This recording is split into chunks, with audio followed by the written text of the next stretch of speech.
Hello everybody, long time no see. Sorry for the lack of content. I had a bit of, not writer's block, because I don't write things down. I had a bit of speaker's block, or whatever you want to call it. Anyway, got to get back on the horse today, because sad news from Luton that Vauxhall are shutting their van plant, losing 1,100 jobs. Now, that's sad, because nobody needs to lose their job, especially at this time of year. And it's not good.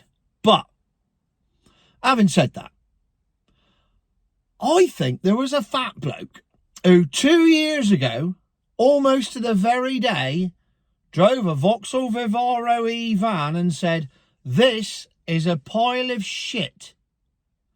And this is not the future. This is future my arse." So those Vauxhall workers need to turn around to their bosses and go, "You shoved it right up our asses. You have screwed us over because you made us build what is, quite frankly, one of the worst vehicles on the road today." And I did it time and time again. I must have done half a dozen videos on Vivaro E's or their counterparts, you know, the Peugeot equivalent, the bloody Toyota equivalent, all the other Stellantis crap that uses the same footprint.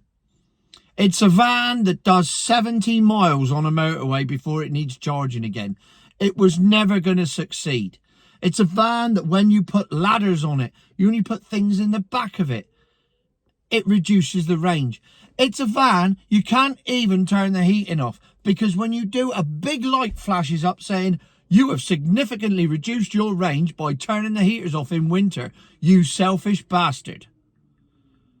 So I feel sorry for the Vauxhall workers, but I don't feel sorry for Vauxhall, because they decided to release that pile of crap onto the public. Well, not really the public, because the public never bought them in the first place. They were bought solely by companies, namely British Gas, which I can now, because I'm not doing it anymore, I can tell you, British Gas was my main customer, right? And I used to deliver these vans for British Gas, and they all came out of an airfield in Peterborough. And that's how I knew how far they go, because Peterborough's in the middle of nowhere. So you literally need to plan your journey in stages to get them anywhere. Now, what happened was 2 years ago, British Gas said, "We're going over to electric. We're the future." And then 6 months after they started that, they started going backwards, to the point where they've now reduced half their fleet. It's gone. It's gone back to diesel. They've started using diesels again. They even had all their old Volkswagen Caddies parked up in various British Gas headquarters all around the country, Ascot being one of them. I know, I was there. You can't lie about it. I was there. And they started swapping their electric vans, and I'd go and drop off a Volkswagen Caddy, I'd pick up an electric van and take it back to Peterborough to sit on the airfield and do nothing.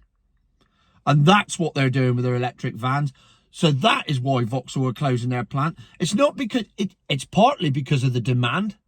Because, as I said, oh, did Fatty get another thing right again, evangelists? When I said that the vans wouldn't work, did I get it right again? Oh, yes, I did.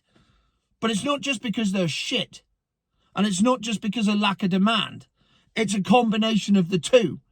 If you built a decent van to start off with, you've had a chance. But you didn't. You built a shit one. And it was one of the worst ones until the Maxus came along. And then that became the shittest van in the world.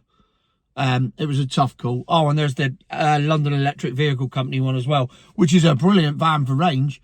But unfortunately, rattles like me in the morning after 20 fags. So, I said this was coming. I tried to warn everybody, and nobody listened, and all you evangelists told me so it's my fault for the negativity that Vauxhall are closing their plant. Is it bollocks? It's because they built a shit van that didn't work.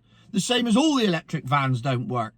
The new Transit, I don't know. I can't drive at the moment, so I can't go out and test drive one if I wanted to. I'm sat behind the wheel of a car. It's a bit of a novelty, because until April, I can't actually put the keys in the ignition. But nevertheless, it comes down to the fact that they produced something that nobody wanted because it was crap.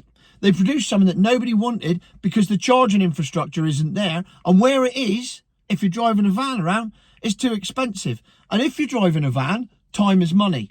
And if time is money, you don't have time to spend an hour a day charging your van up because you got some heavy things in the back, like a light bulb, and it's cold and it's raining and your van only does 50 miles. Now, what happened with British Gas, and this is something else, because I talk to all the British Gas engineers. Every time I drop one off and pick one up, I talk to them to find out what they thought. And I could never say this before because then everyone would know where I was and what I was doing. Doesn't matter now. Everything's fine. So I talked to him and I said to one bloke, I said, oh, I see you got a charging point for your house. He said, yeah, they've put that in for me. I said, well, at least that means you haven't got to sit around in a garage charging. He went, no, mate, I'm going to the garage. I said, why is that? And he said, this is how it works. So you charge your van up at home every night, and then you submit your invoice to British Gas for expenses at the end of the month, and then 90 days later, they pay you out. So blokes were waiting 120 days for their money to come back, and then they get their electric bill, and it's thousands because they've been charging a van up every day on it, and they don't get their money for 90 days from British Gas. So they all said, no, we're not doing that. So what they used to do is they'd clock on and drive to the nearest garage, have a coffee, have a yap, and charge up for 45 minutes. So that's 3 blokes, 45 minutes productivity, gone down the Swanee. Well, it didn't take long for British Gas to realise that that wasn't the future. And they were losing a fortune in man hours because they were sat around in garages, charging their vans up, drinking coffee, because that was the most efficient way for them to do it. Because then they could put it on their fuel cards and it didn't cost them anything up front, instead of them having to fork out all the upfront costs. Another thing that never happened with petrol and diesel vans. So that's why Vauxhall have shut their Luton plant, because they made shit vans that didn't work and the workers have suffered as a result of it. So Vauxhall, hang your heads in shame. I told you it was a shit van from day one. You made it out of recycled parts from old Vectras. I told you. See, if Vauxhall would listen to me, they'd probably still be in business now. As I said when I first reviewed the Vauxhall Vivaro E, future my arse.